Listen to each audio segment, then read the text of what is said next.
Një grua dhe nënë e një fëmije të mitur nga qyteti i Shkodrës vendosi të tregoj për kamerën e MCN historinë e saj të dhunës nga bashkëshorti i saj si pasojë e alkoolit. Kur dhuna ndaj grave dhe vajzave mbetet një ndër fenomenet më shqetësuese në vendin tonë, kjo grua mori guximin të ndaj përjetimin e saj të dhimbshëm për të dhënë një mesazh të fortë për çdo vajzë.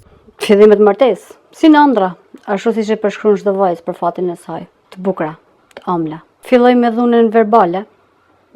Gjë që e ndryshoi nga alkooli, sepse filloi të pinte, ose më saktë, atë e kishte dhe unë nuk e kisha pa, sepse njeriu kur shef me sytë e dashurisë, nuk i vjen re të tilla gjëra. Pastaj agravoi edhe deri në dhunë fizike.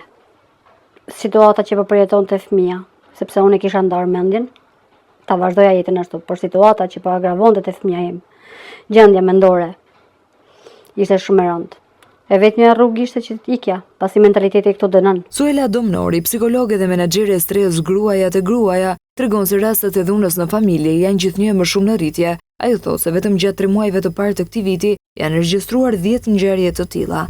Fenomeni i dhunës vazhdon të mbetet një problem serioz dhe një sfidë e shoqërisë tonë.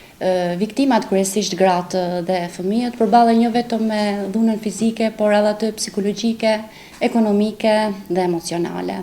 Vetëm për këtë vit, në stresën e emergjencës, janë akomoduar 10 raste nga këto 3 gra dhe 7 fëmijë.